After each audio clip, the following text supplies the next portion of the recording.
Bien, nuevamente buenas noches. La clase de hoy trata sobre las modalidades en los negocios jurídicos. Quisiera hacer una breve introducción sobre el tema, recordando que cuando hemos estudiado la estructura del negocio jurídico, hemos visto que hay una doctrina clásica o tradicional y una doctrina moderna. Y en la doctrina clásica, básicamente, en la doctrina tradicional se habla de que los negocios jurídicos tienen tres elementos: los elementos esenciales, los elementos accidentales y los elementos naturales. Entonces, cuando se habla de los elementos esenciales, básicamente está determinado por los requisitos que señala, por ejemplo, el artículo 140 del Código Civil, ¿no? O sea, la capacidad, el objeto física y jurídicamente posible, el fin lícito y la forma prescrita bajo sanción de nulidad como requisitos esenciales. Es decir, todos los negocios jurídicos necesitan de estos requisitos para que tengan existencia y a su vez validez. Y luego están los elementos naturales, que son aquellos que tipifican o caracterizan determinados negocios jurídicos, como en el caso de la compraventa, se necesita, en el caso de la compraventa se necesita, por ejemplo, aparte de los requisitos, estos requisitos esenciales que les acabo de señalar, se necesita que haya eh, el precio y el bien que se está transfiriendo. Si no hay precio, si no hay bien, no hay compra-venta. Esos serían los elementos naturales. También son elementos naturales, por ejemplo, en los contratos justamente de compra-venta de bienes, el saneamiento de el saneamiento en caso de que tenga vicios ocultos, por ejemplo, el bien que se está transfiriendo. Son elementos también que se dicen naturales. Pero hay otro grupo de elementos en esta doctrina tradicional que lo hemos estudiado en su momento, que señalan que estos elementos accidentales son los que no son necesarios en el negocio jurídico. Sin embargo, las partes en su libre albedrío lo incorporan.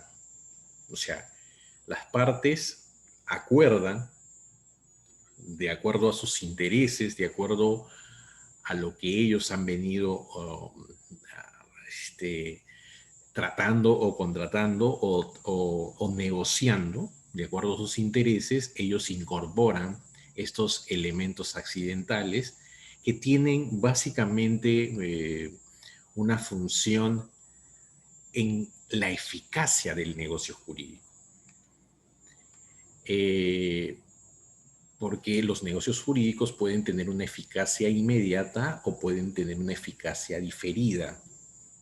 Entonces, estos elementos accidentales, al momento de ser incorporados, juegan un papel importante, por eso se dice en la eficacia, tanto para suspender los efectos del negocio jurídico o para resolver, es decir, dejar sin efecto el negocio jurídico.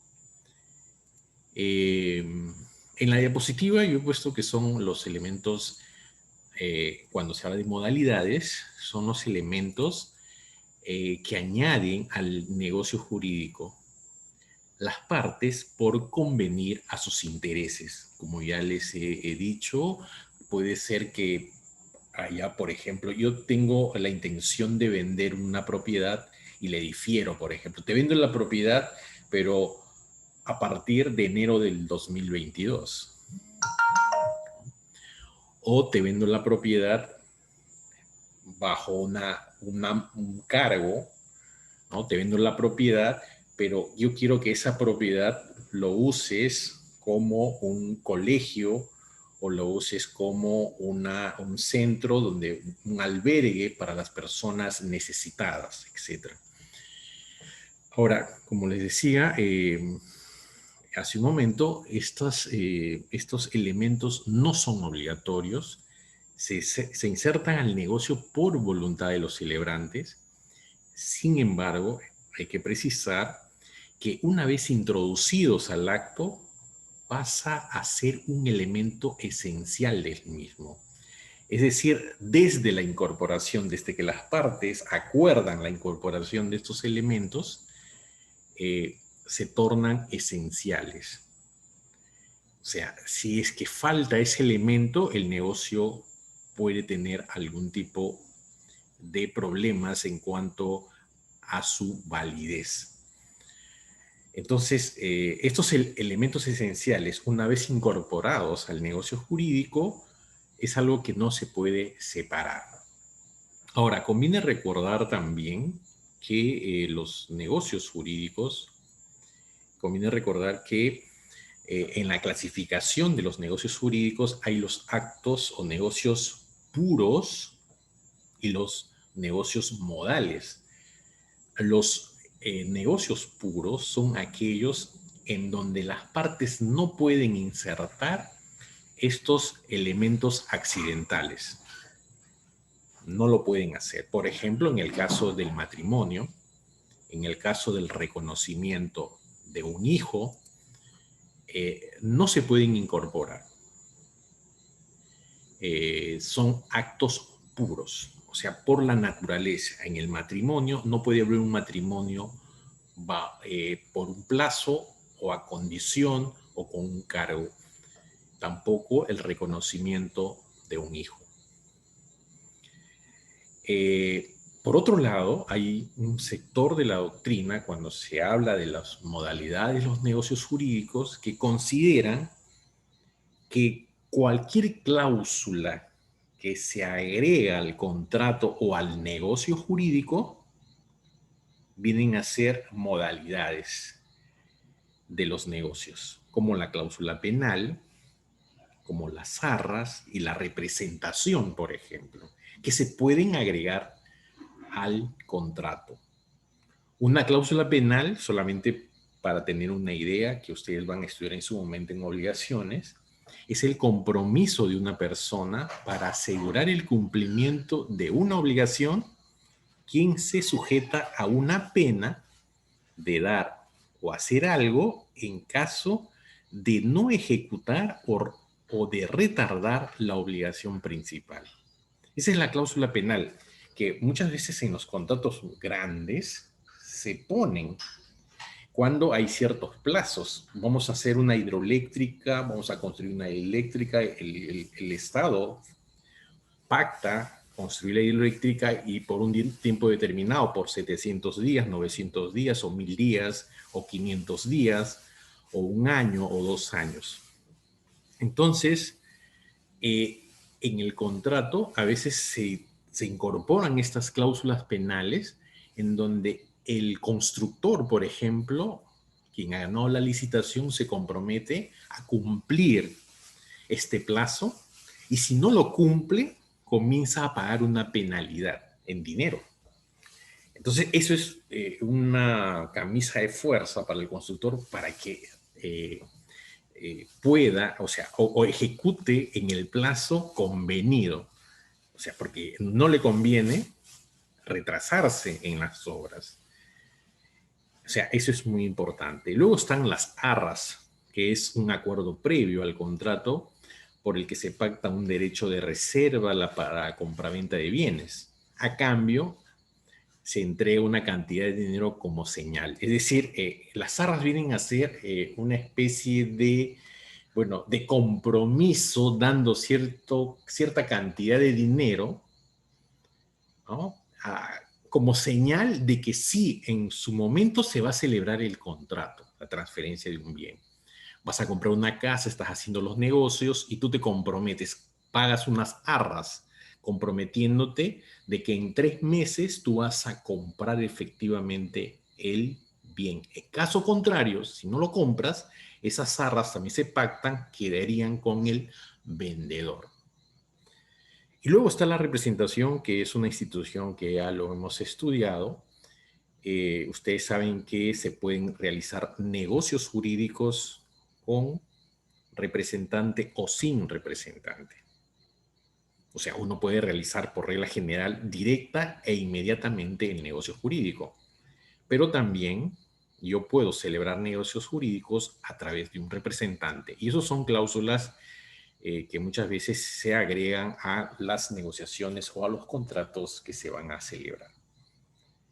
Ahora, pero hay el otro sector de la doctrina y donde ya se precisa cuáles son estas modalidades de los negocios jurídicos, son los que consideran que son las modalidades, son modalidades los negocios jurídicos los que modifican la eficacia del negocio jurídico, como les decía, en el concepto de un acto modal.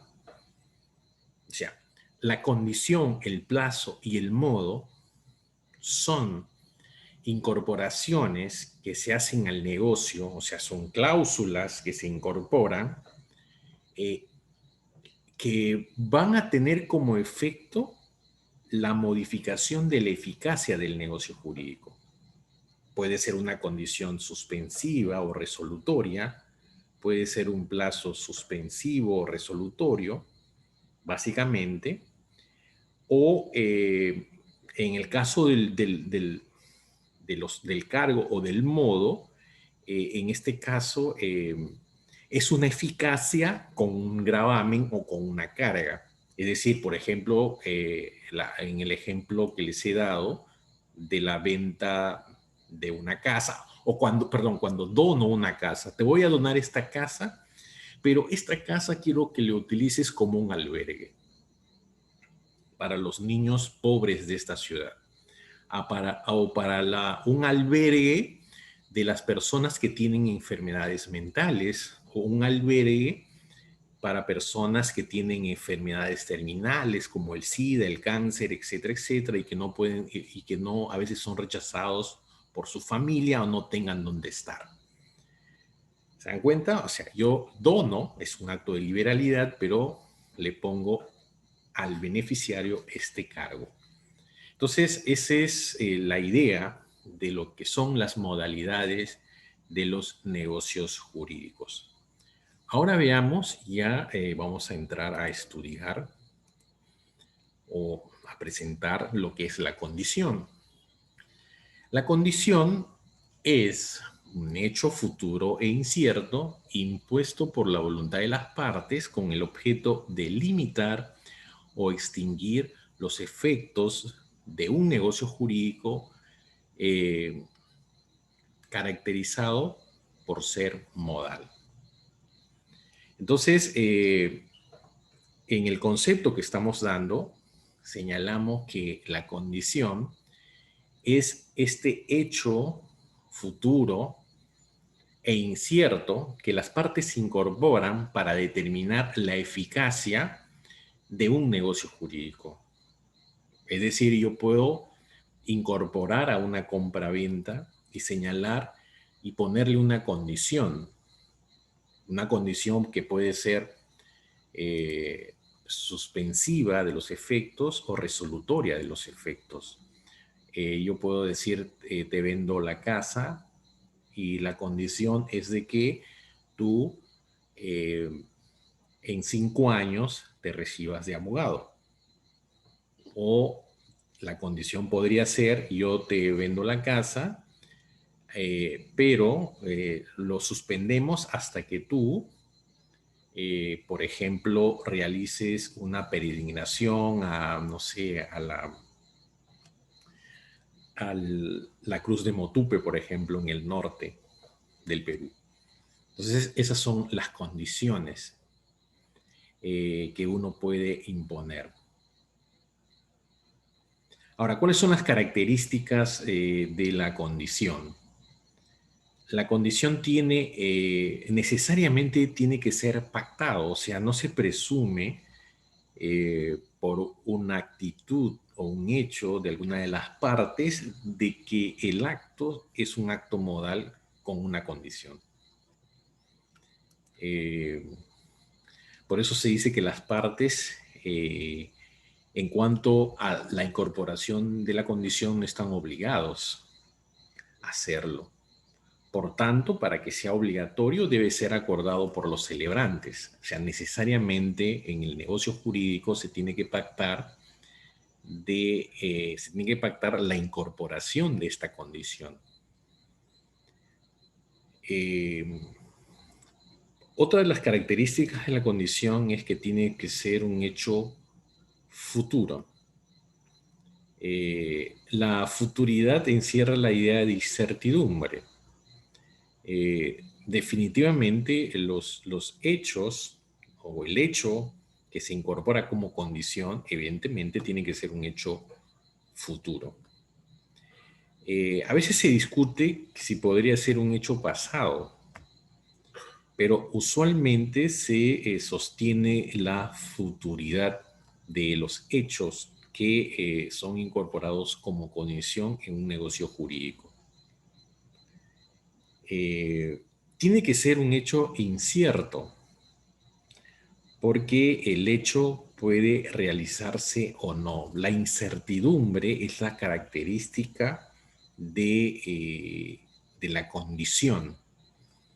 Y eso lo diferencia, ya vamos a en su momento, con el plazo, que es un hecho cierto. Entonces, la condición tiene que tener incertidumbre. Por ejemplo, en el ejemplo que les he dado, hace un momento, les decía que yo puedo celebrar una compra-venta y podemos admitir una condición, y la condición es que, por ejemplo, en 5 años te recibas de abogado para que recién produzca los efectos la compra-venta. Mientras tanto, yo sigo siendo el propietario del bien. Es un hecho futuro, claro. Es un hecho futuro que, o sea, tú estás estudiando Derecho y te doy un plazo de 5 años, pero hay una incertidumbre. Puede que se realice o puede que no se realice. Puede que tú te recibas de abogado en 10 años o puede ser que nunca te recibas de abogado. Entonces ahí está la incertidumbre. Entonces esas son las características que tiene la condición. Ahora veamos las clases de condición. Eh, Pueden ser expresas y también pueden ser, se dicen, tácitas. Es expresa cuando consta en una cláusula del negocio jurídico. O sea, expresamente se señala en una de las cláusulas e incorporamos la condición. Te vendo la casa, pero la condición es que te recibas de abogado en 5 años. Ahora, se dice también que podrían ser tácitas si se infiere de alguna circunstancia y por la naturaleza no declarada expresamente. Eh, Ahí nosotros estamos en una figura bien difícil a veces de determinar, porque como en una de las características hemos dicho que tiene que ser necesariamente pactada y que tiene que ser expresa y clara para que haya la condición, entonces, sin embargo, se admite que podría eventualmente aceptarse y se acepta que haya condiciones tácitas. Ahora, hay condiciones afirmativas y negativas. Se dice que estamos frente a una condición afirmativa cuando se trata de la realización de un hecho. Volvamos al ejemplo. Te vendo la casa si es que dentro de 5 años te recibas de abogado.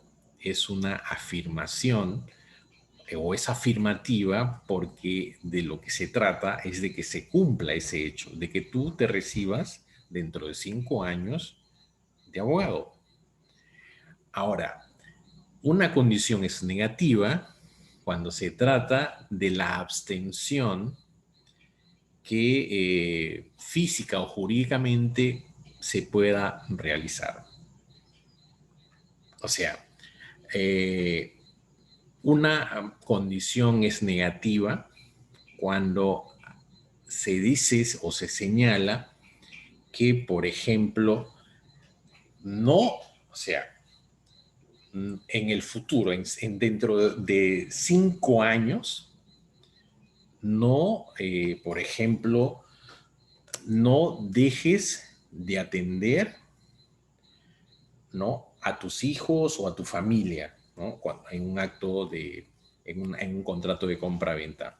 O sea, o, o no hagas tal cosa, o te voy a vender la casa, o te vendo la casa siempre y cuando tú no compres la casa del vecino a su vez, en 3 o 4 años. Esa es una abstención. Claro que es posible que en el futuro, porque es una incertidumbre, tú compres la casa del vecino, pero la condición era de que te abstengas de comprar la casa.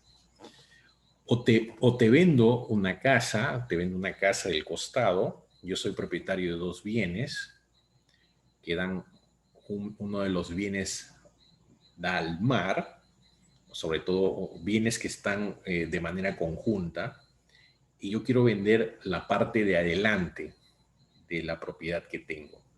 Entonces yo te puedo vender esta propiedad que está adelante y decirte, bueno, yo te vendo la casa, pero en 50 años o en 20 años o en 15 años no vas a construir, no vas a edificar una vivienda de 3 o 4 pisos porque me vas a tapar la vista al mar o al río, o me vas a tapar la vista de los atardeceres que me gusta contemplar desde mi balcón.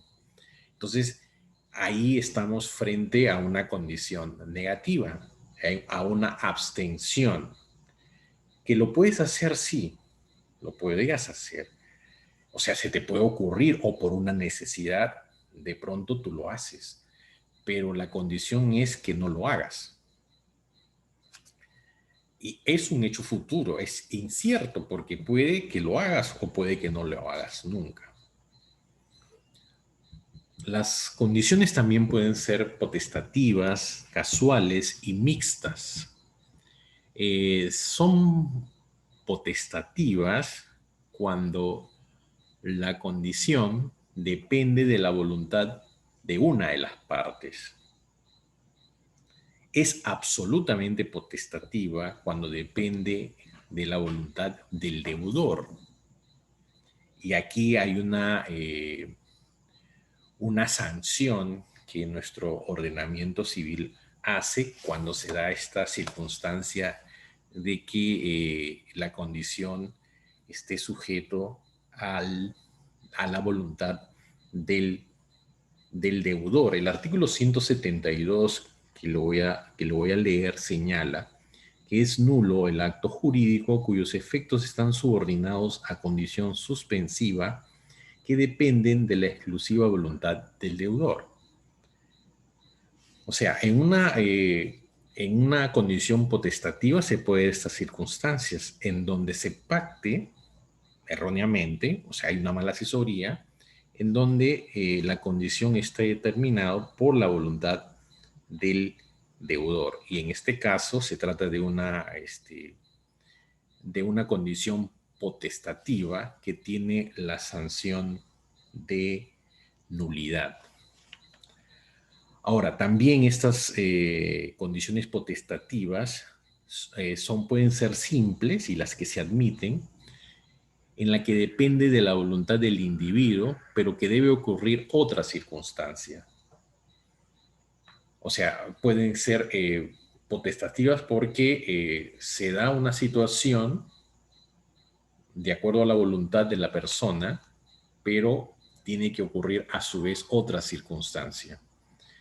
Esas son las condiciones potestativas. También hay las condiciones o condiciones casuales es casual cuando la condición depende de la voluntad de un tercero. O sea, nosotros podemos pactar, pero es el tercero el que va a determinar cuál va a ser esta condición. Puede ser también mixta la condición cuando el cumplimiento depende en parte de la voluntad de los celebrantes y en parte de factores externos. También tenemos las condiciones propias e impropias. Es propia la condición cuando los hechos son posibles tanto física como jurídicamente. Una condición física es que se pueda materializar en la realidad,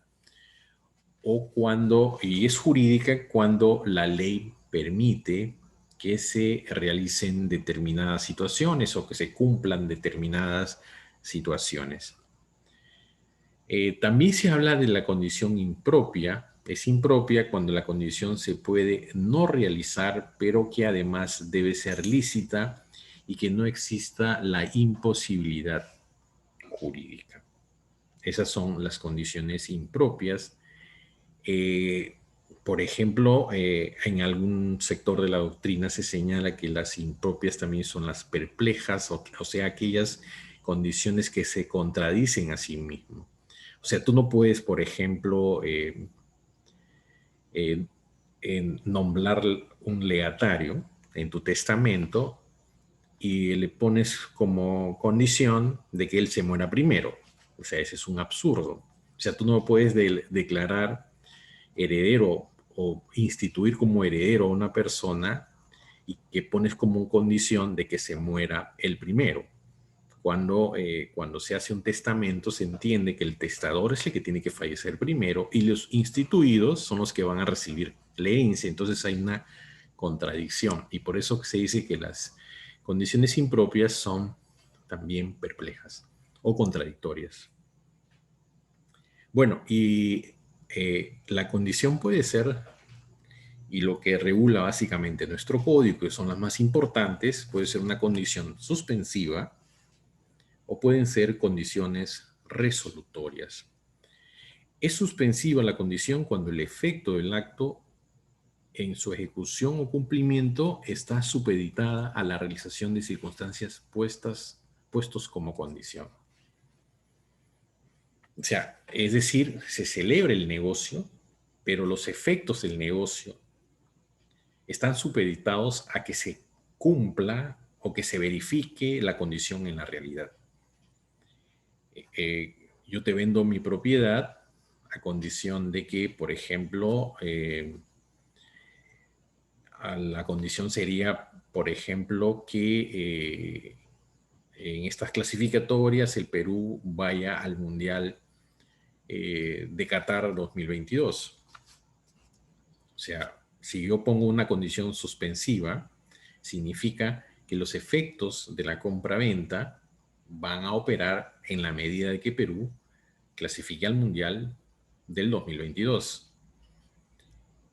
En esa compraventa, el vendedor sigue siendo propietario y el comprador tiene solamente la expectativa de que se cumpla la condición para que recién pueda operar la transferencia de la propiedad. Y la condición pueden ser condiciones resolutorias. Es resolutoria la condición cuando los efectos del acto cesan al realizarse la condición. Es decir, cuando se verifica la condición, el negocio jurídico cesa en sus efectos. Yo te puedo vender mi casa, ¿no? Con una condición resolutoria de que el Perú clasifique al Mundial 2022. Es decir, desde el momento de la celebración del negocio jurídico, yo dejo de ser el propietario y tú te conviertes en propietario. O sea, el comprador se convierte en propietario. Yo, vendedor, dejo de ser propietario, pero hemos incorporado una condición resolutoria y esta condición resolutoria implica que se confirme o que se compruebe o que se dé en la realidad un hecho futuro e incierto, que es la clasificación del Perú al Mundial 2022. Es decir, somos conscientes de que si se da, si se verifica la condición en la realidad, el contrato se resuelve, deja de producir sus efectos y por tanto la propiedad se revierte. Yo nuevamente vendedor me convierto en el propietario del bien y tú comprador dejas de ser propietario del bien. Bien, entonces esas son las clases de condición que están regulados en la legislación peruana y también en la doctrina. Veamos ahora la eficacia de la condición. Para la eficacia de la condición hemos dicho que debe ser propia, es decir, que se pueda realizar física o jurídicamente en la realidad, porque si es impropia, evidentemente es una cuestión anómala y sobre todo si son contradictorias o perplejas. Entonces, para que la condición produzca sus efectos, tiene que ser propia. El acto está subordinado a la condición, sea suspensiva o resolutoria. Si es suspensiva, el acto no produce efectos hasta la verificación de la condición. O sea, hemos dicho al comienzo de esta clase que en los actos modales las partes incorporan estos elementos que son accidentales y que van a modificar la eficacia de los negocios jurídicos, tanto si la eficacia es suspensiva o resolutoria. Entonces, si es suspensiva, el acto no produce efectos hasta la verificación de la condición. Y si es resolutoria, los efectos del negocio jurídico finalizan verificada la condición. O sea, la eficacia va a depender de si la condición tiene el carácter de suspender los efectos o de resolver los efectos.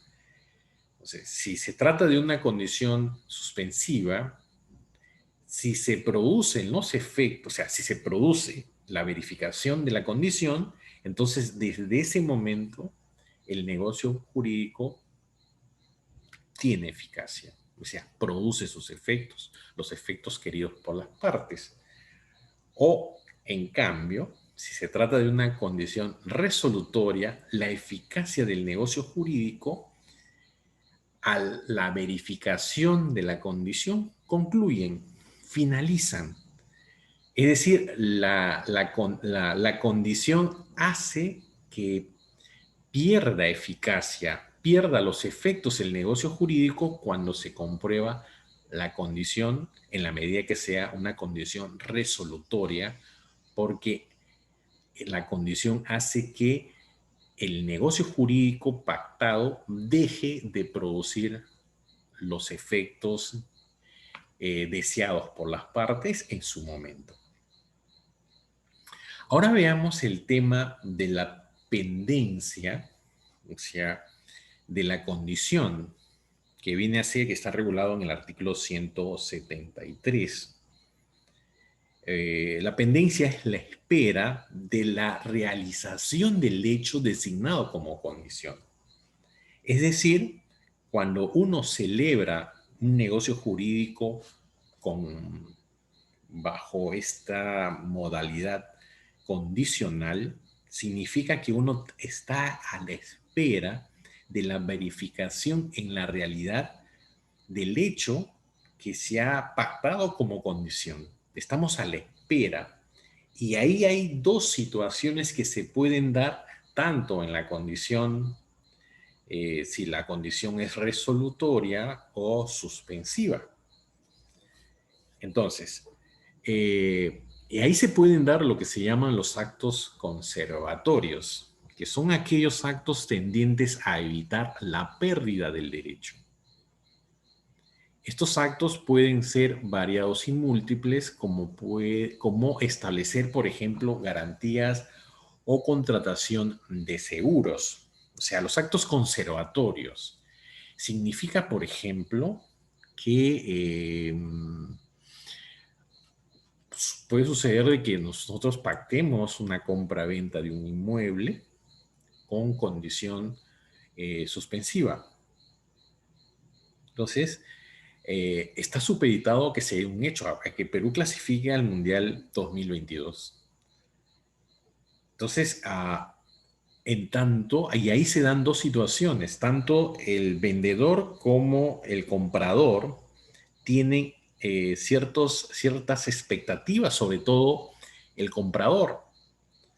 El comprador, por ejemplo, puede hacer, establecer, puede contratar un seguro contra incendio o un seguro de cualquier otra índole, de tal manera que garantice de que si se cumple la condición, él de todas maneras va a adquirir la propiedad de ese inmueble. Así sea, y para que no pierda el derecho, así sea, por ejemplo, que haya un siniestro, haya un incendio o haya cualquier otro tipo de desgracia, hay un sismo de 8 grados donde se destruye totalmente la propiedad.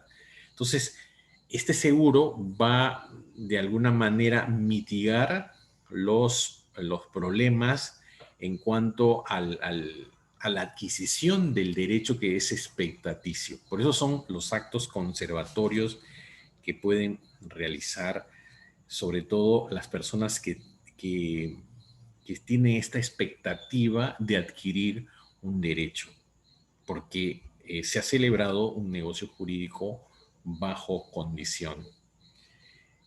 También puede suceder de que en la pendencia de la condición, en esta espera de la realización del hecho, puede suceder de que estando pendiente la verificación de la condición, eh, un deudor pague la deuda a su acreedor. O sea, sin conocer o sin estar de alguna manera, sin tenerlo claro lo que es esta condición.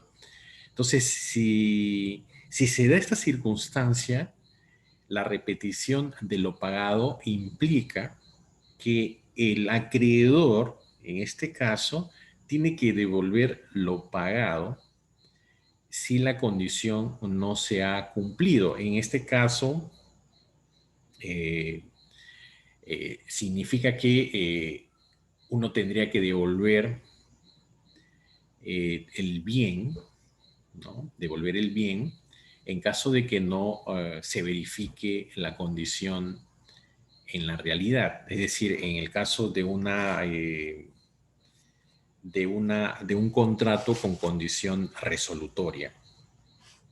Por eso se señala en el artículo 173, el deudor, dice en el último párrafo de este artículo, eh, puede repetir lo que hubiese pagado antes del cumplimiento de la condición suspensiva o resolutoria. Eh, Puede suceder de que en este momento, si la condición, por ejemplo, es suspensiva, uno puede pagar, por ejemplo, las letras o la deuda que tiene el acreedor, ¿no? Uno puede pagar y de pronto la condición todavía no se ha cumplido. Entonces no ha habido por qué pagar. En este caso, se tiene que devolver lo, lo pagado y eso implica la repetición del pago. Ese es en cuanto a la pendencia. Ahora, en el cumplimiento de la condición se puede dar la siguiente figura, que está regulado en el artículo 174, que tiene que ver con la indivisibilidad de la condición. O sea, pueden haber condiciones conjuntas o alternativas. En el primer ejemplo que les he dado de la compraventa, eh, o sea, yo te vendo la propiedad en la medida que te recibas de abogado en 5 años, implica que se tiene que dar la condición de manera conjunta. Pero puede suceder, o sea, o sea, hayan otros hechos, o sea, te recibas de abogado en 5 años y te colegies en el Colegio de Abogados de Piura o en el Colegio de Abogados de Tacna o de Lima y no de Loreto. Entonces ahí estamos poniendo dos condiciones, no solamente eh, que te recibas de abogado en 5 años, sino además estoy condicionando a que te colegies en el Colegio de Abogados de Lima. Para que se dé la condición, se tienen que dar estos dos hechos, que te recibas de abogado en 5 años y además que te colegies en el Colegio de Abogados de Lima, que siempre es un hecho incierto, porque puede ser de que no tengas la suficiente capacidad o no necesitas o no quieras trabajar en Lima, sino acá en Iquitos y te colegias en Iquitos y ahí no se cumple la condición. Entonces, en una condición conjunta, uno puede separar estos hechos. O sea, uno puede haberse recibido de abogado en 5 años, pero eh, no te colegias, no haces la colegiatura en Lima. Para que se dé por cumplida la condición, tiene que darse de manera conjunta, es decir, tienes que recibirte de abogado en 5 años y colegiarte en el Colegio de Abogados de Lima. Entonces, lo que se sostiene es que muchas veces la prestación o los hechos que se tienen que verificar pueden ser hechos o prestaciones que se puedan separar. Y de hecho en la realidad se separan, pero la condición es indivisible en la medida que para que se dé la condición se tienen que verificar conjuntamente los dos hechos. Ahora, puede suceder de que la condición sea alternativa. O sea, yo puedo decir, yo te vendo mi casa y la condición es que te recibas de abogado en 5 años o, o en 10 años. Entonces, si no se cumple la primera condición, que es en 5 años, tú puedes cumplir la condición y recibirte en 10 años. O sea, una u otra. Ahora, si tú te recibes de abogado en 5 años, ya se está cumpliendo la condición. Si bien es cierto, son dos hechos que yo estoy planteando, que te recibas en 5 o en 10 años, implica de que si tú por algún motivo no puedes recibirte de abogado en 5 años y lo haces en 10, se entiende que se está cumpliendo la condición. Pero si lo haces en 5 años, también se está cumpliendo la condición porque es alternativa. O un hecho se verifica o el otro hecho se verifica y se da por cumplida la condición. De eso trata la cuestión de la indivisibilidad. O sea, si los hechos son, o las prestaciones, los hechos se pueden separar, eh, no obstante ello, si la condición es conjunta, necesariamente para que se cumpla la condición, a pesar de que son hechos separables, se tienen que cumplir los dos hechos para que se entienda que está cumplida la condición. Ahora veamos el tema de la irretroactividad. La regla general es que cuando se cumple la condición, los efectos del negocio, o sea, los efectos de la condición rigen para el futuro, o sea, van para adelante y esa es la regla general. Eso está en el artículo 177, dice, la condición no opera retroactivamente, salvo pacto en contrario. O sea, la regla general es la irretroactividad de la condición. Y esto lo podemos ver tanto en la condición suspensiva como en la condición resolutoria. En la condición suspensiva, el vendedor sigue siendo propietario y es dueño de los frutos hasta que se cumpla la condición. O sea, es irretroactiva. O sea, yo te vendo mi casa, te vendo la casa, eh, y la condición es que Perú vaya al Mundial de Fútbol de 2022 en Qatar. Esa es la condición. Yo te estoy vendiendo la casa, pero hay una condición suspensiva. Es decir, yo sigo siendo, en tanto no se cumpla la condición, en propietario. Y si yo tengo la mitad de mi casa o toda esa casa que te estoy vendiendo y le estoy alquilando, significa que yo estoy cobrando las rentas y yo soy propietario de esas rentas. En tanto, no se verifique la condición. Ahora, si se verifica la condición, ojo, y nosotros no hemos pactado la retroactividad, significa de que si el Perú clasifica al Mundial 2022, tú te haces propietario del bien, pero yo me quedo con los frutos porque la condición es irretroactiva.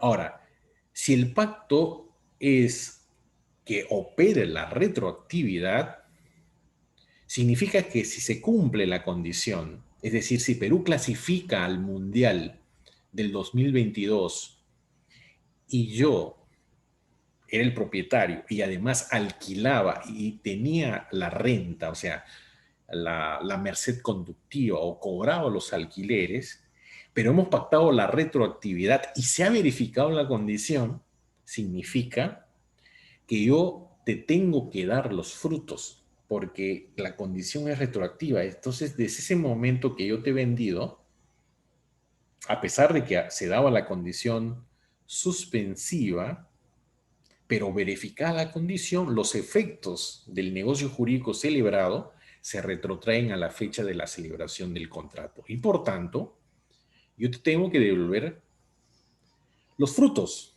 porque no era el propietario. Tú eras el propietario porque se cumplió la condición. No sé si he sido lo suficientemente claro.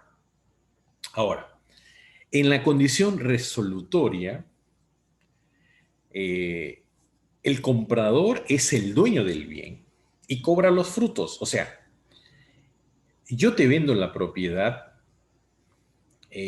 con la condición resolutoria de que si el Perú va al Mundial Qatar, el Mundial del Fútbol Qatar 2022, se resuelve el contrato. Es decir, desde el momento que celebramos el contrato con esta condición resolutoria de que el Perú vaya al Mundial, yo dejo de ser el propietario. Pero yo, al momento de vender, le tenía alquilado el bien y el bien producía frutos, es decir, una merced conductiva que tú, como ya te habías convertido en propietario, es decir, el comprador, como ya era el propietario, cobraba los frutos. Ahora, si se cumple la condición, si es irretroactivo, significa que se resuelve el contrato y tú me devuelves el bien, pero no me devuelves los frutos, porque tú eras el propietario y la condición es irretroactiva. Pero si pactamos la retroactividad de la condición, significa que si se cumple la condición, tú no eras propietario y por tanto no tenías el derecho de cobrar los frutos y me tienes que devolver no solamente la propiedad del bien, mi casa, sino también devolverme todos los alquileres que te ha pagado el inquilino de la casa, ¿no? De eso se trata el tema de la irretroactividad. En algunas legislaciones, la regla general es la retroactividad. En nuestro caso, en el caso peruano, se trata de la irretroactividad, pero puede ser pactado que la condición sea retroactiva. Veamos ahora el defecto de la condición. ¿Cuándo se da el defecto? ¿Por qué la condición tiene un defecto? Porque puede suceder de que la condición no sea cumplida o no es cumplida. Ese es el defecto. Eh, la condición es un hecho futuro e incierto. Y puede ser, como es incierto, de que no se cumpla nunca. Entonces, ¿qué sucede cuando no se cumple o no se verifica la condición en la realidad o no es cumplida la condición? Ahora, si la condición es suspensiva y no se realiza la condición, el acto carecerá indefinidamente ineficacia. Es decir, por ejemplo, yo te vendo mi casa con la condición de que el Perú clasifique al Mundial Qatar 2022. Estamos en el ejemplo, no hay que salirnos de ahí. Si no se cumple la cosa, es decir, si Perú no va al Mundial, que es lo más probable por lo que estoy viendo, significa que yo nunca te voy a, o sea, indefinidamente es ineficaz el negocio, es decir, ya no te vendo la casa, porque no se ha cumplido la condición. Así de simple, porque es una condición suspensiva.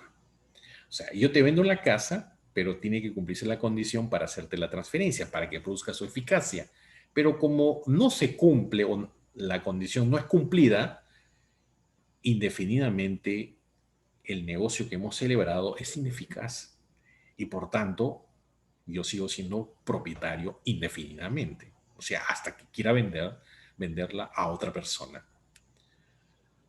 Ahora, si la condición es resolutoria y no se realiza la condición, el acto mantiene su eficacia indefinidamente. O sea, si yo te vendo la casa con condición resolutoria y la condición es que Perú vaya al Mundial, Qatar 2022, y el Perú no clasifica, significa de que indefinidamente no va a producir la eficacia. O sea, es decir, tú indefinidamente te conviertes en propietario y yo dejo de ser propietario porque no se ha cumplido la condición. O sea, el acto que hemos celebrado bajo esa condición mantiene su eficacia indefinidamente. O sea, en otras palabras, tú eres el propietario del bien y como no se ha cumplido la condición, simplemente yo ya no tengo esa expectativa de volver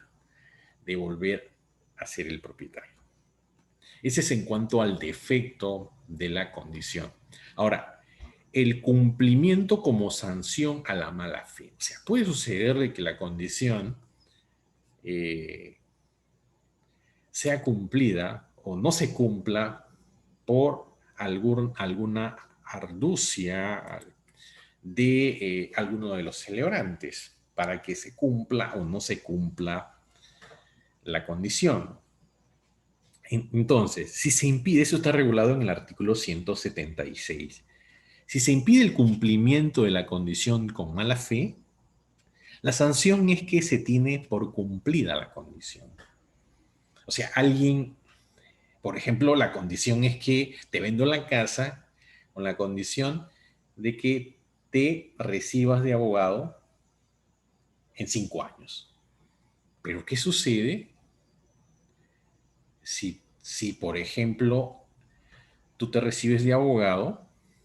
O sea, o impidas que, o alguien, o tú mismo, o yo impida que te recibas, te recibas de abogado. O sea, yo que te estoy vendiendo la casa y te he puesto como condición, y yo soy el profesor, yo tengo la varita mágica, yo te puedo desaprobar sistemáticamente de tal manera de que nunca te recibas de abogado, o te recibas de abogado no en 5 años, sino en 7 años. Como he visto casos, ¿eh? En la realidad he visto casos de profesores. Conocí un caso en una universidad, no en la UNAP, pero de un profesor y conocí también a la alumna que por unas cuestiones de tipo personal, el profesor no le aprobaba sistemáticamente a, a esta a esta alumna. Entonces se puede dar esa situación de que haya mala fe en una de las partes para que la condición no sea cumplida. Ahora, si no se cumple la condición por alguna razón y no hay mala fe, entonces, bueno, se tiene como defecto de la condición porque no se verifica la condición en la realidad. Ahora, si se hace que se cumpla la condición con mala fe, se tiene por no cumplida la condición.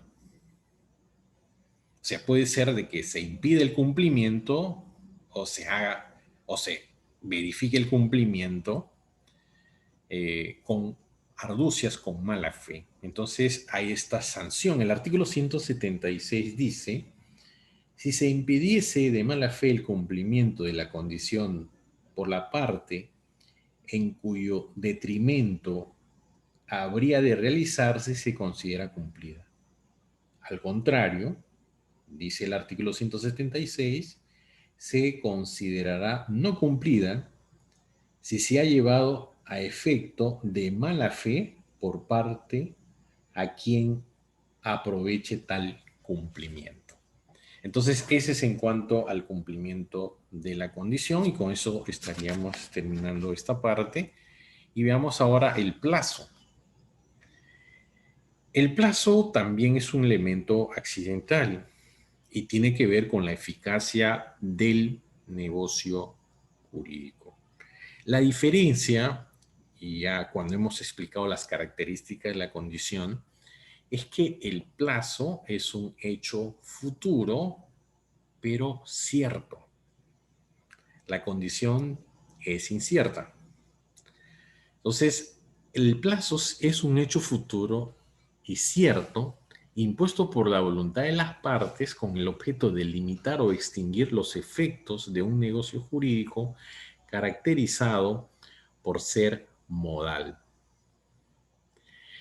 Entonces, esas vendrían a ser una de las características fundamentales que ya de alguna manera es repetitivo decirlo, con la condición. O sea, la diferencia entre el plazo y la condición está en que se trata de un hecho cierto, en el caso del plazo, y en el caso de la condición se trata de un hecho incierto.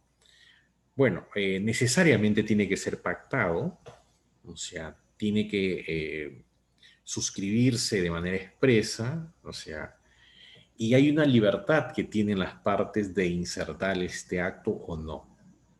O sea, no es obligatorio insertar el plazo en un negocio jurídico. Y además, la otra característica es de que es un hecho futuro. El plazo tiene que ver con el tiempo.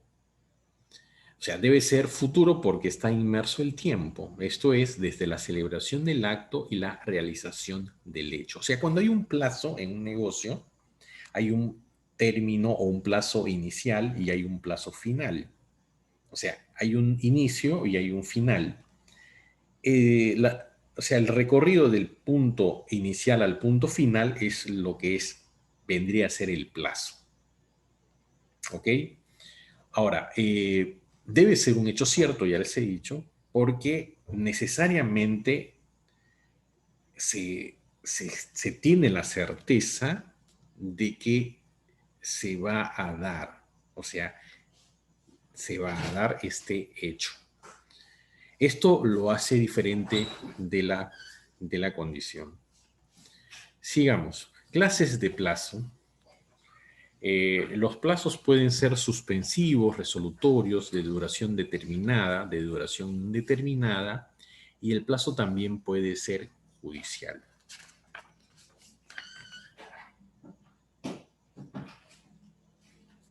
El plazo, si es suspensivo, llamado también plazo inicial, se da cuando el plazo no surte efecto hasta que éste se cumpla.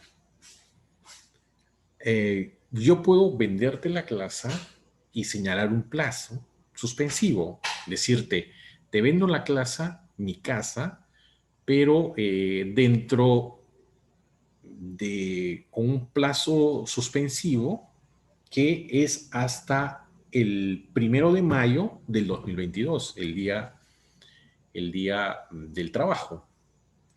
O puedo celebrar un negocio jurídico, una compra-venta de una casa y señalar un plazo suspensivo diciendo te vendo la casa con plazo suspensivo hasta el 28 de julio de 2022, el día en que hay la transferencia del gobierno, ¿no? De este gobierno transitorio al gobierno que pronto se va a elegir.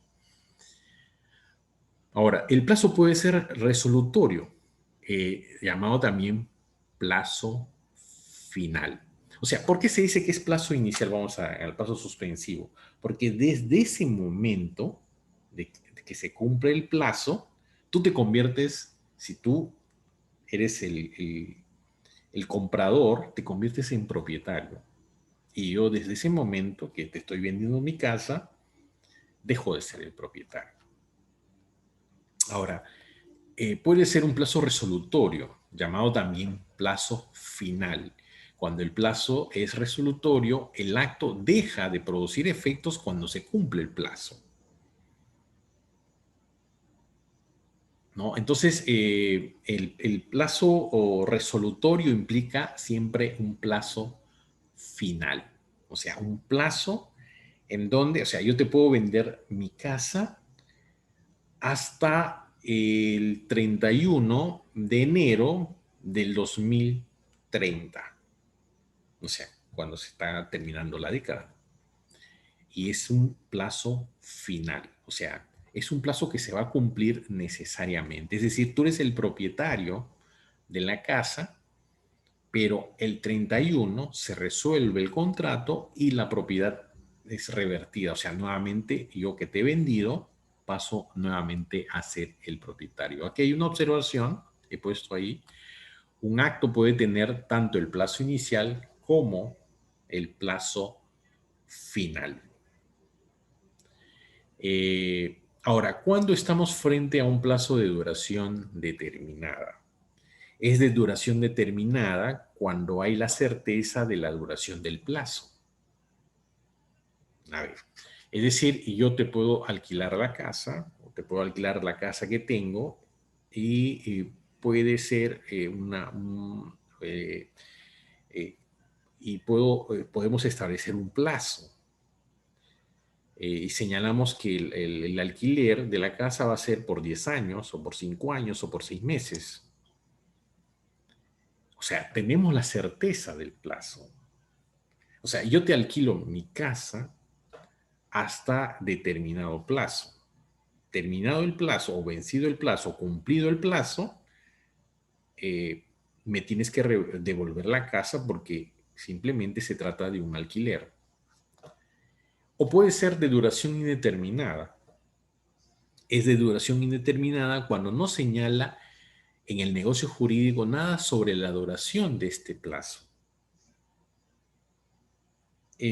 Por ejemplo, los contratos laborales pueden ser de duración determinada o indeterminada de acuerdo a las necesidades que tiene la empresa.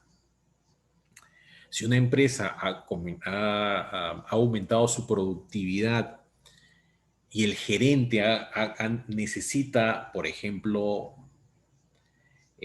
tener, o sea, tiene mucho mayor trabajo, puede tiene una secretaria, por ejemplo, que es a plazo indeterminado, pero puede contratar, dado el volumen por una campaña, por ejemplo, una campaña escolar o una campaña de venta de ciertos productos, etcétera, etcétera, se puede contratar eh, por una duración, por una, un trabajador con duración determinada o indeterminada en función de las necesidades que tenga la empresa.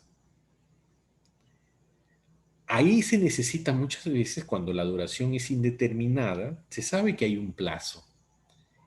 Y si la duración es indeterminada, en cualquier momento cualquiera de las partes puede obligar a que se determine cuándo va a ser el plazo final de este negocio. Entonces ahí aparece el plazo judicial que está regulado en el artículo 182. Es cuando el juez fija la duración del plazo, precisándose que el juez en este caso no señala el plazo mismo. O sea, cuando el plazo es indeterminado y no nos ponemos de acuerdo entre las partes que hemos celebrado el negocio, podemos recurrir al juez y decirle al juez que determine cuándo el plazo finaliza. No, es decir, el juez no ha incorporado el plazo al negocio jurídico, pero como es indeterminado y no nos hemos puesto de acuerdo o hay desavenencias, es el juez el que va a señalar eh, cuál es el plazo que va a cumplirse o cuándo el plazo se debe cumplir o la fecha del plazo. ¿Ok?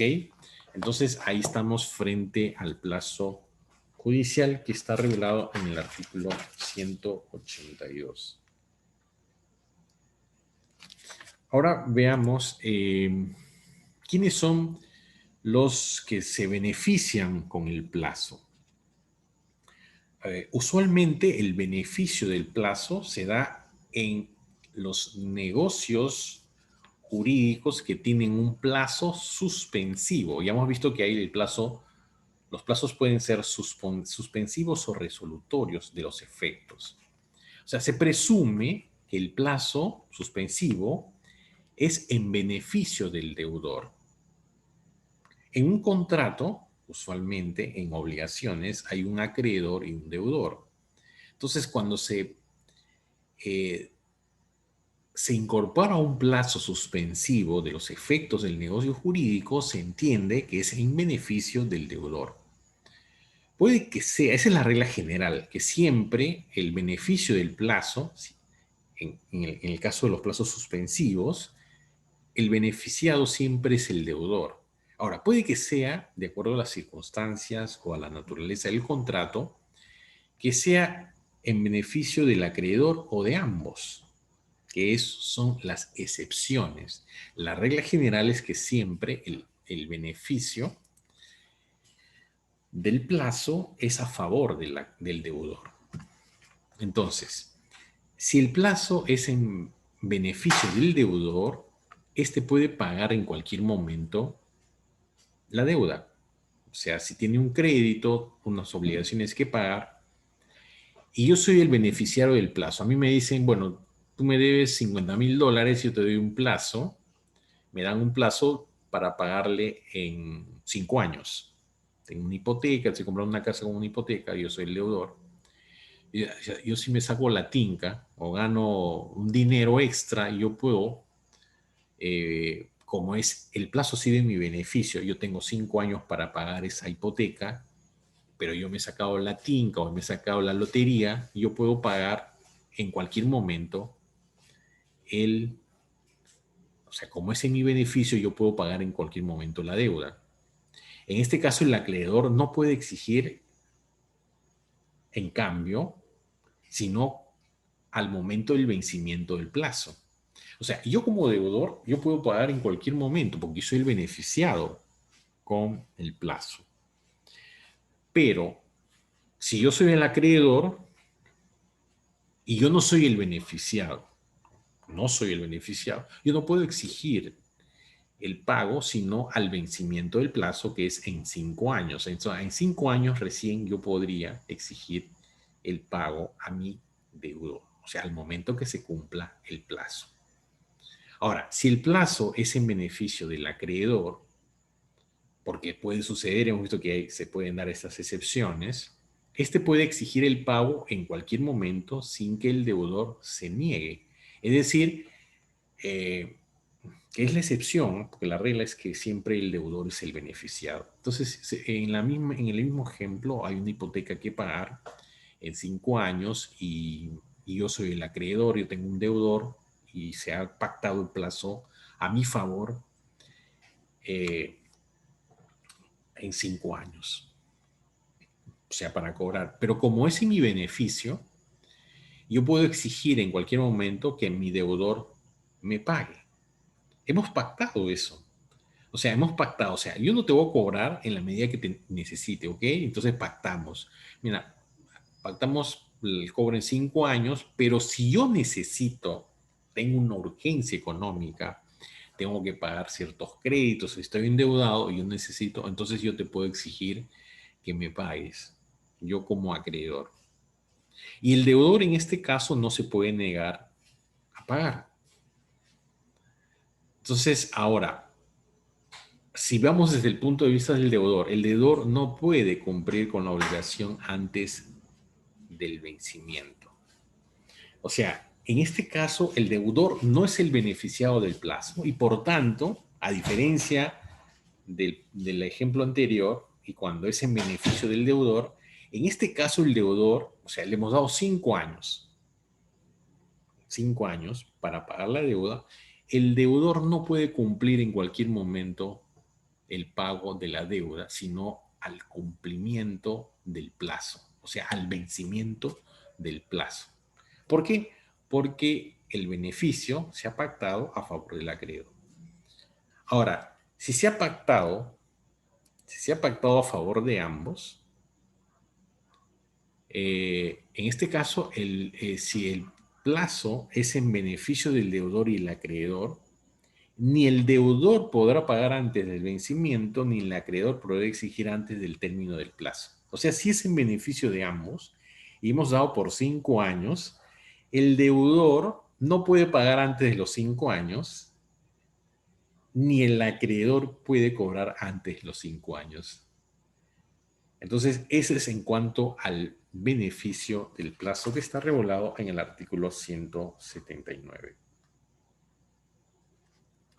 El artículo 179 señala que el plazo suspensivo se presume establecido en beneficio del deudor. Es una presunción, juris tantum, a no ser que del tenor del instrumento o de otras circunstancias resulte haberse puesto en favor del acreedor o de ambos. Entonces, hemos planteado los ejemplos, cómo es que se da la figura del beneficio del plazo según la regla del 179 del Código Civil. Ahora, con respecto al artículo 180, que es la no repetición del pago en el plazo suspensivo.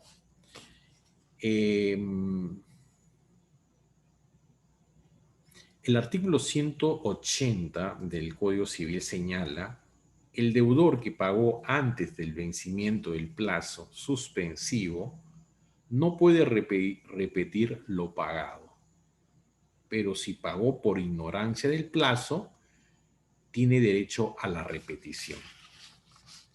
O sea, acá se da la figura de que el deudor, o sea, si el deudor paga la deuda antes del plazo, no puede exigir a su acreedor la devolución de lo pagado. O sea, yo le he dado 1 año para que me pague la renta, pero él me paga antes y luego se da cuenta, oye, pucha, me he equivocado. Ya no puedes exigir que el acreedor te devuelva lo que has pagado. Salvo, dice la propia norma, que lo hayas hecho por ignorancia, pero esto se tendría que probar en un proceso de que no sabías o tenías ignorancia de cuál era el plazo que te habían dado para que pagues la deuda.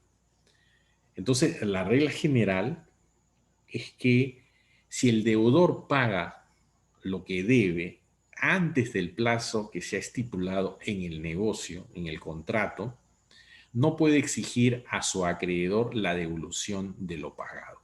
Es decir, si nosotros hemos celebrado un contrato de arrendamiento de un inmueble y el plazo para que pagues los arriendos era cada 6 meses, o sea, 2 veces al año me tenías que pagar, y tú por desconocimiento, por costumbre o no sé, comienzas a pagarme cada 2 meses o mensual, y luego te das cuenta que has firmado un contrato en donde tienes que pagar cada 6 meses, ya no me podrías exigir la devolución de lo que me has pagado. Salvo que se pruebe, como le decías, que haya habido una ignorancia con respecto al plazo que se ha determinado. Veamos el plazo ahora con respecto a las reglas.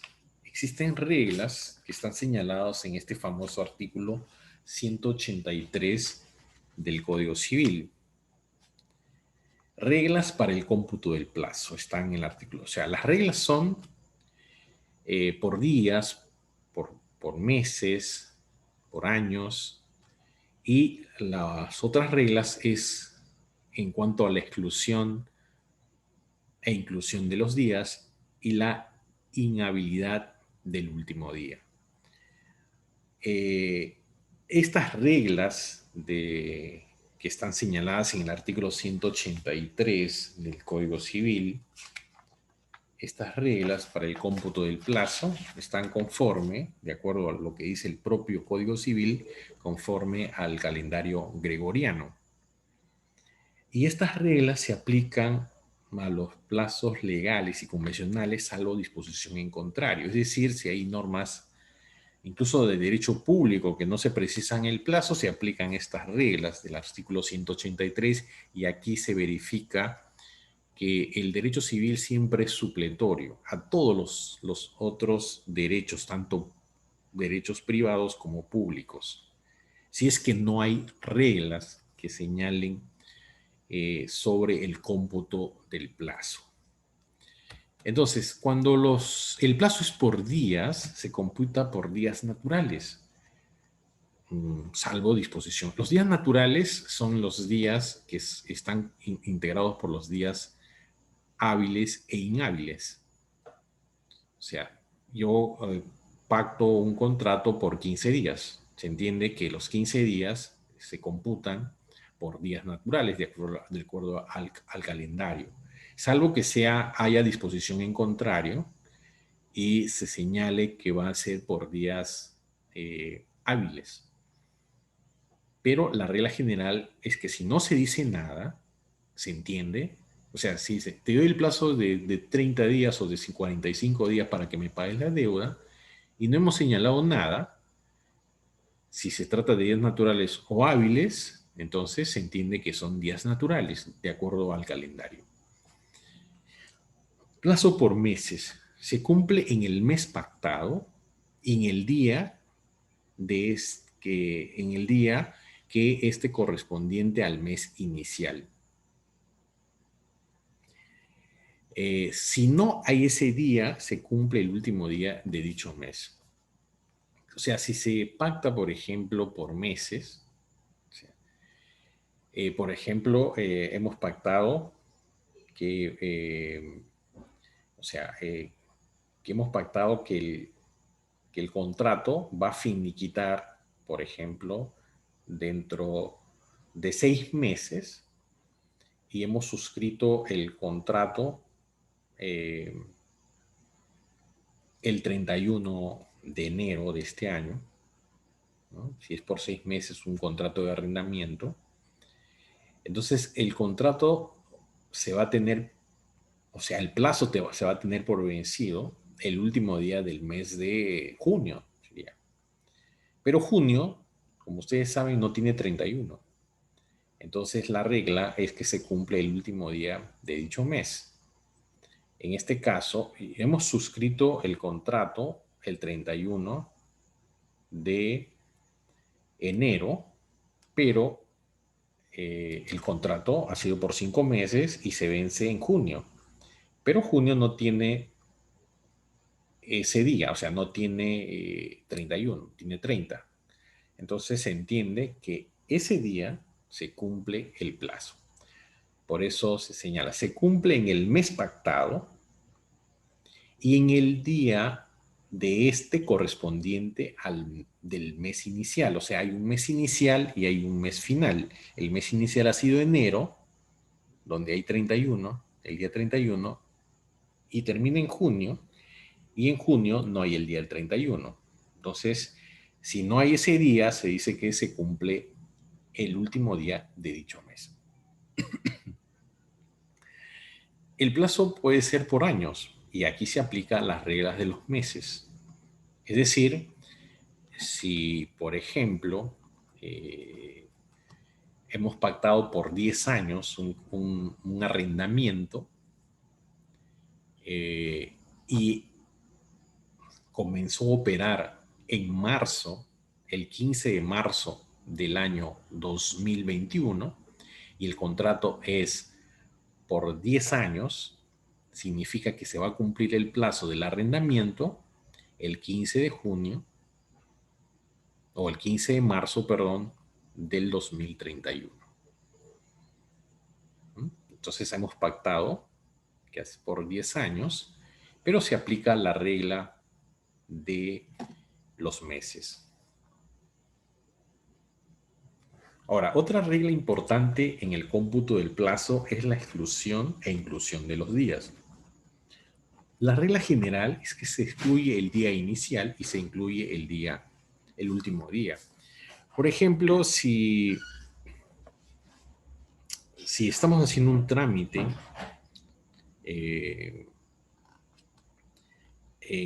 o si nosotros pactamos un plazo, estamos haciendo un contrato de arrendamiento y nosotros lo establecemos que se va a pagar o el contrato va a comenzar a operar a partir de un determinado día.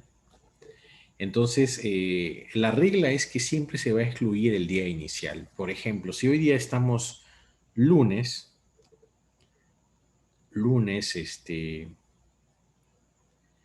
estamos lunes 19 de abril.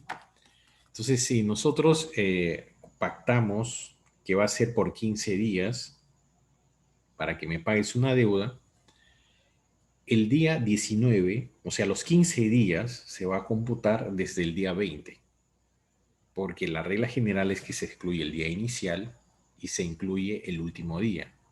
O sea, comenzamos a contar los 15 días y el último día que cae se lo incluye dentro del plazo de los 15 días.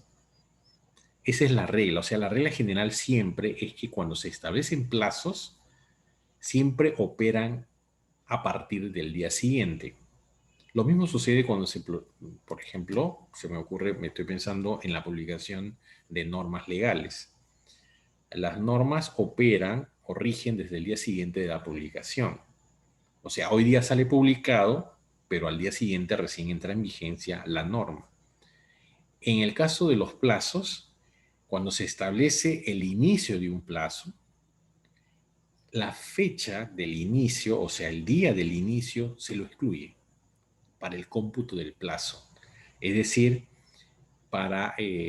si vamos a señalar 10 días, a partir del lunes no se le va a contar el día 19, porque hoy es el día inicial, y los 10 días se computan desde el día 20, que termina el día 30. Ahora, inhabilidad del último día. O sea, y eso ya lo hemos visto al comienzo también. ¿Qué sucede cuando se señala que, por ejemplo, se tiene que pagar una deuda y de pronto el día que se tiene que pagar es un día inhábil? O sea, hemos pactado en un contrato para que tú me pagues todos los 15 de cada mes la merced conductiva de la casa que te estoy alquilando. Te estoy alquilando una casa y me tienes que pagar los 15. y me tienes que depositar en una cuenta del Banco de la Nación, en una cuenta que tengo en el Banco de la Nación. De pronto, el día 15 es un día inhábil y es inhábil porque es feriado. El 15 de pronto es feriado o el 15 cae domingo, el día en que no atiende el Banco de la Nación. Entonces, si se da esa situación de la inhabilidad del último día, que se está venciendo el plazo para que tú me pagues, tú me tienes que pagar los 15, pero si el 15 es un día inhábil, cae domingo, no trabajan los bancos, es decir, se va a vencer el 16. O sea, vence el primer día hábil. O sea, ese día, en ese mes, me vas a pagar el 16. Al siguiente mes, me vas a pagar el 15. Pero si nuevamente el siguiente mes, el 15, es inhábil, me vas a pagar el 16. Entonces, eso es con respecto a las reglas para el cómputo del plazo. Veamos ahora la caducidad del plazo. ¿Cuándo el plazo caduca? O sea, que es el vencimiento antelado del plazo. ¿Cuándo se da esta situación? Por ejemplo, cuando resulta insolvente después de contraída la obligación, o sea, insolvente se trata de una de las partes, que es el deudor, salvo que garantice las deudas. O sea, pactamos un contrato, señalamos un plazo, por ejemplo, un plazo que puede ser suspensivo resolutorio, y de pronto te caes insolvente. O sea, tú me tienes que pagar en 5 años. Y tú tienes suficientes bienes que garantizan que me puedes pagar en esos 5 años la obligación.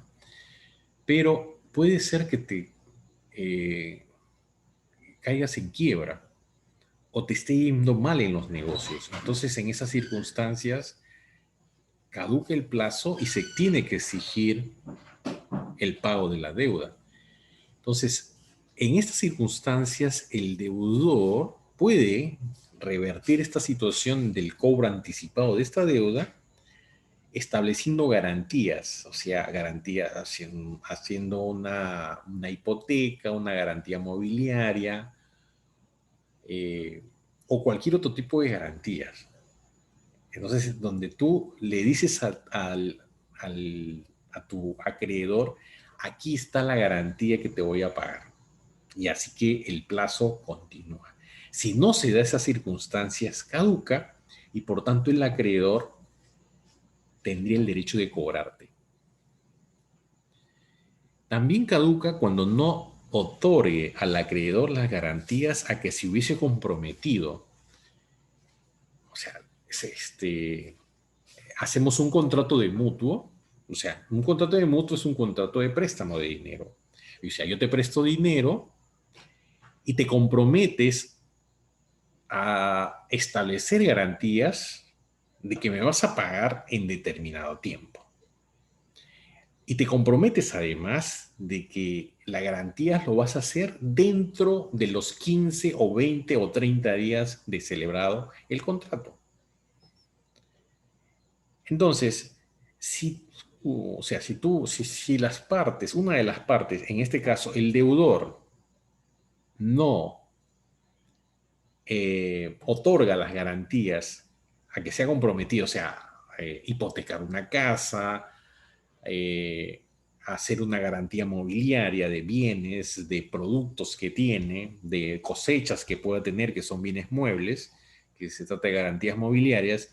En este caso, cuando no se da esta situación, también caduca el plazo y por tanto el acreedor estaría expedito para cobrarte el crédito.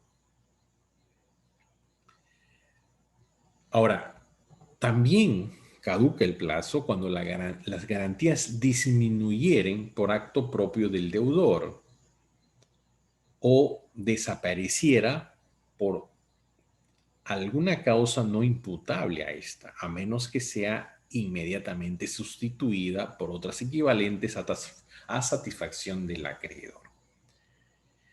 O sea, puede suceder que en el transcurso del plazo que le estamos dando al deudor para que nos pague la deuda, este disminuye su propiedad. Ya hemos visto, vamos a ver el tema del fraude, los actos disminuye por actos propios o por otras circunstancias que no sean imputables al propio deudor.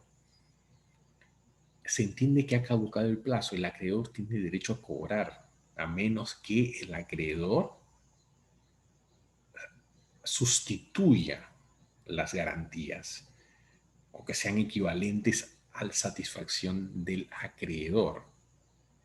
O sea, estableces garantías y las garantías disminuyen o desaparecen. Entonces, o sea, yo puedo, o sea, una persona celebra un contrato y un contrato de mutuo y da como garantía su casa, una hipoteca. Y la hipoteca disminuye porque él a su vez puede, porque uno puede, si tiene una casa de $10,000 o de 20,000 o de 40,000, uno puede hipotecar por 5, por 3, por 4, puede tener varios acreedores y a su vez puede hipotecar por varias obligaciones, en el cumplimiento de varias obligaciones ese inmueble que tiene, porque el inmueble es valioso, vale $100,000 y la deuda es 10,000 o $5,000, entonces él podría jugar con eso. Entonces, cuando suceden estas situaciones de la disminución por actos propios de las garantías que ha dado, si es una garantía mobiliaria a los bienes que ha dado como garantía, los vende, una cosecha, entonces ahí hay un problema de disminución y el acreedor podría en su momento cobrar porque, o sea, caduca el plazo porque se entiende que el deudor ha disminuido su patrimonio o la garantía que ha otorgado y no ha sido sustituida por otra. Y además no le satisface al acreedor y da por concluido el plazo, por caducado el plazo y tiene derecho a cobrar. Ahora, puede suceder también la pérdida del plazo que sea a petición del interesado. El pedido se tramita como proceso sumarísimo. Procede las medidas cautelares que busca asegurar el crédito. Es decir, en estos casos, cuando se necesita cobrar estos cobros antelados, se tiene que pedir al juez la caducidad del plazo, que sea el juez acreditando estas circunstancias de que el deudor ha quedado insolvente, que el deudor no ha dado las garantías que se ha comprometido o que las garantías que ha dado han disminuido, etcétera, etcétera. En estos casos, el acreedor es el que va a pedir esta pérdida del plazo o esta caducidad del plazo del que estamos hablando. El proceso es un proceso sumarísimo que ustedes entiendo que están estudiando procesal, es un proceso de conocimiento. El proceso sumarísimo es el más corto. Hay el proceso abreviado también y el proceso de conocimiento propiamente dicho, que son mucho más largos y son de mayor garantía. Son procesos rápidos y que en estos supuestos también caben las medidas cautelares que buscan asegurar el crédito. O sea, uno puede embargar, uno puede hacer medidas de no innovar, inmovilizar el bien, etc. Es una serie de cuestiones de carácter procesal que puede hacer el acreedor de tal manera que él pueda asegurar su crédito. Se dan cuenta que desde que he comenzado este curso y siempre cuando he dictado cursos de derecho civil, el Código Civil es un código para los acreedores, o sea, todas las instituciones fundamentalmente es para proteger al acreedor, porque si no se protege al acreedor, la transferencia de bienes y la transferencia y la generación de riquezas estaría constreñido, o sea, como cohibido. O sea, o sea, si los bancos no tuvieran estas reglas, o las personas que a veces dan garantías, no tengan estas posibilidades de cobrar, no te darían, no, o sea, te venderían una casa al cash, te venderían, te venderían las cosas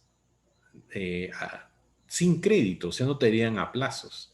No podrías pagar, o sea, no podrías comprar una casa en 20 o en 30 años o en 25 años que ahora se pueden dar. O sea, todas las garantías están para que el acreedor pueda recuperar su crédito. De tal manera que también las personas generen su riqueza y puedan, de alguna manera, generar riqueza y desarrollo. Y para ir terminando la clase, veamos ahora el tema del cargo. El cargo también es una modalidad, pero se diferencia de la condición y el plazo en que es un agregado a un contrato que de alguna manera no tiene relevancia o no afecta la eficacia del negocio jurídico. Hemos visto que en la condición y el plazo, estas modalidades se incorporan y tienen relevancia con respecto a la eficacia del negocio, a la producción de sus efectos, que pueden ser suspensivos o resolutorios, tanto en la condición como en el plazo. En el cargo no se da esa situación. En el cargo, el negocio jurídico produce todos sus efectos, y de alguna manera la incorporación del modo o el cargo es, es una cuestión que es una carga que se le da en este caso al beneficiado de este acto de liberalidad. Entonces, en la diapositiva he puesto que el cargo también es llamado o conocido como modo, y es el elemento que se incorpora a un acto patrimonial gratuito. O sea, este elemento es un elemento que se da siempre en los negocios jurídicos gratuitos, en un negocio patrimonial gratuito. Es decir, a la persona que recibe, es decir, a la persona que no da nada a cambio, recibe un beneficio, o sea, genera, incorpora a su patrimonio riqueza y no da nada a cambio. Entonces, cuando se da esta situación, quien hace esta transferencia de este patrimonio de carácter gratuito, porque no hay una contraprestación, eh, el beneficiado, es decir, el que recibe una donación, por ejemplo, puede ser impuesto con un cargo que puede ser en beneficio del propio, o sea, donante, en este caso, del propio donante, o puede ser en beneficio de un tercero. ¿Mm?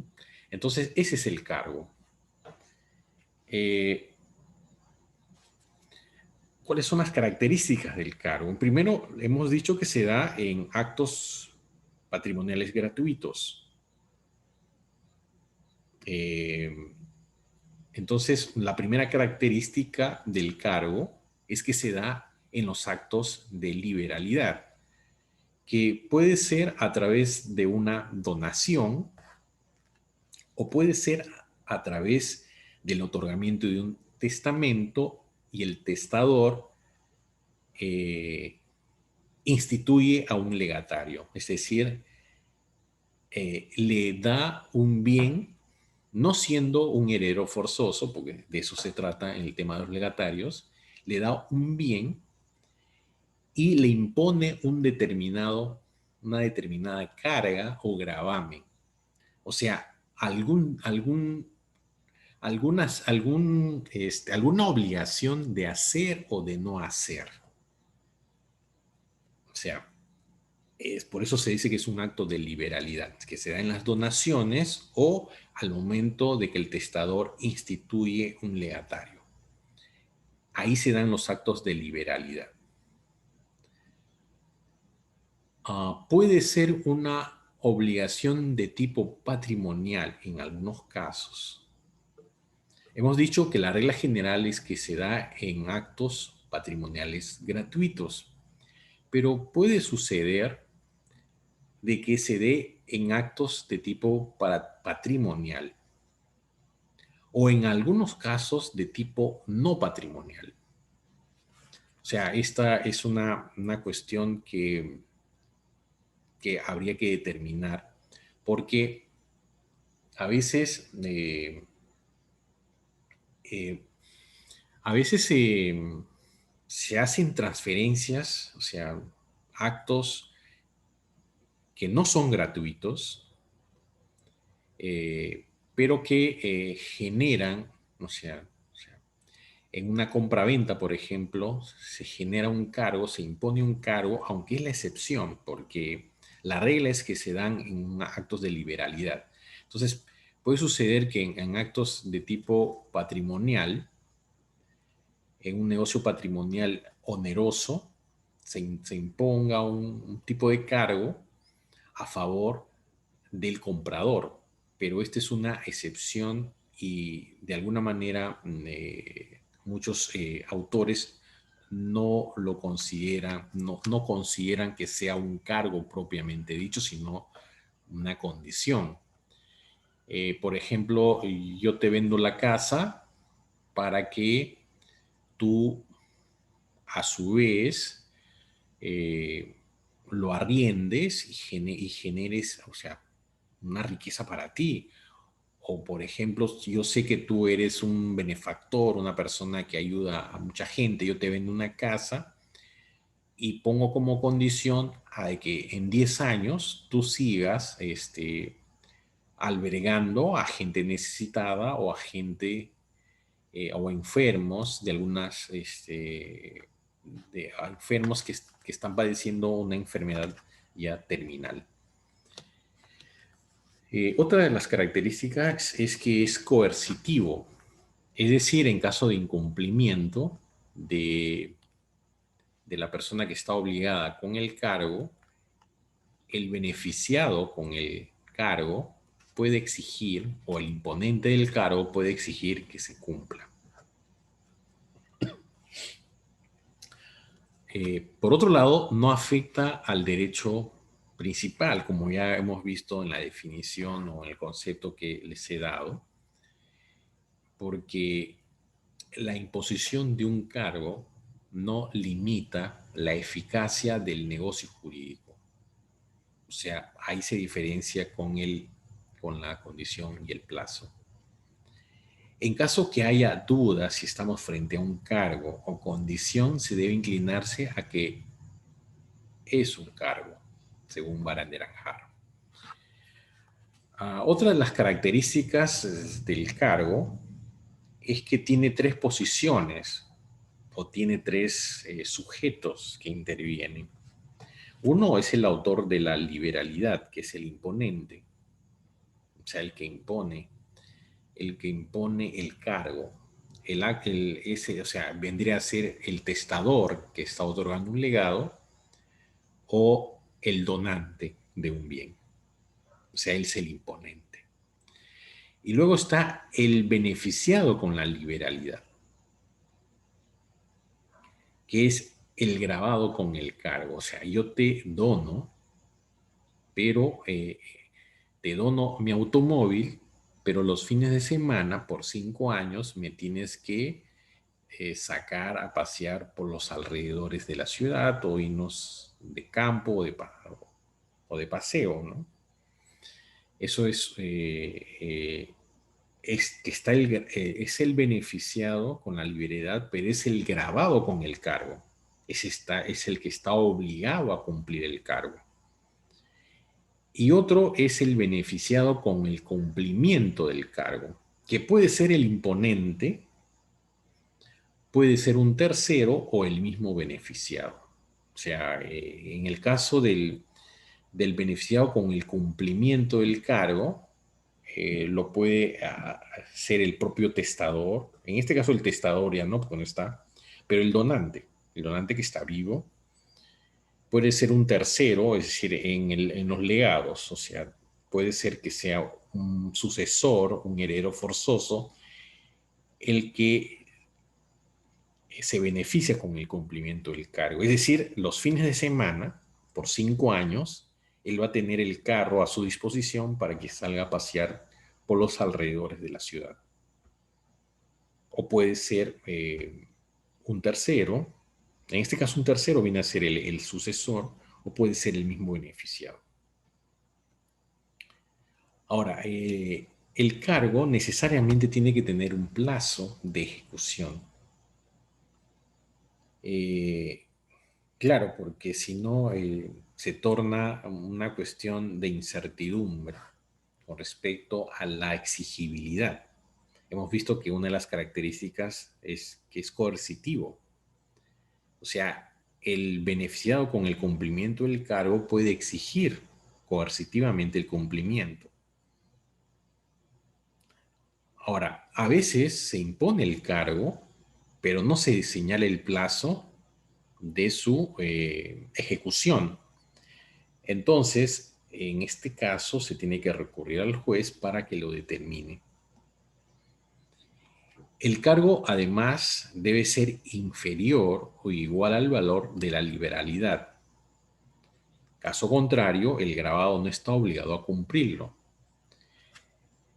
O sea, esta regla es importante porque yo no puedo donar, eh, yo no puedo hacer una donación de un inmueble o de una casa o imponer, o sea, darle una casa y donarle una casa, pero que mensualmente el, el, el que está obligado, el grabado con el cargo, me tiene que, por ejemplo, hacer ciertas actividades o ciertos pagos que va a exceder o sea, yo recibo una donación de 10 y de pronto el mantenimiento de un inmueble resulta que no es 10 sino que es 20 o 30 y de tal manera que yo salgo perjudicado. Es decir, el beneficiado con la liberalidad que recibe la donación, resulta que le va a perjudicar el mantenimiento de del propio inmueble que ha sido donado. Por eso se dice que el cargo debe ser siempre inferior o igual al valor de la liberalidad. Eh, o sea, yo puedo donar una casa y esa casa está alquilada o sea, le doy con el alquiler, entonces, pero el cargo es que esa renta por 5 años o por 3 años le dé a mi nieto, ¿no? Y además le digo, o sea, te doy esta casa, ¿no? La renta, o sea, es un alquiler de, de 10 o 20 soles, pero le tienes que dar a mi nieto 200 soles o 1000 soles mensuales. Entonces eso ya es de proporcional. Y por tanto, en este caso, el grabado no está obligado a cumplir. O sea, el que está obligado al cumplimiento del cargo no estaría obligado a cumplir. Y finalmente, para terminar la clase, o sea, el cargo, la transmisibilidad del cargo y el cargo ilícito o imposible. El cargo, como es una obligación de tipo patrimonial, de alguna manera, se transmite a los herederos, o sea, a los herederos del beneficiado con el acto de liberalidad.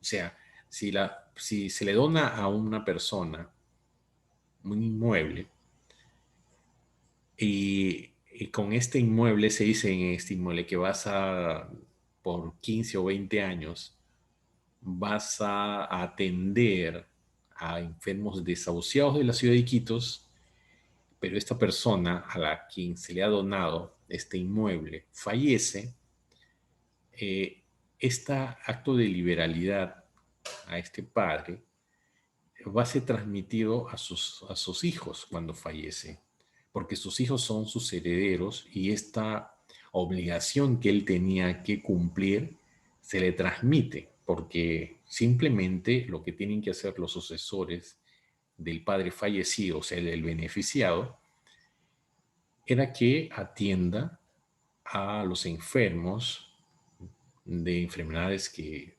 en estado terminal por 20 años. Entonces los sucesores del beneficiado son los que van a asumir. De eso se trata. Por eso se dice que se transmite a los herederos, salvo cuando su cumplimiento sea inherente a la persona, o sea un pintor, un cuadro, o sea, yo te puedo donar esta casa, pero mensualmente me tienes que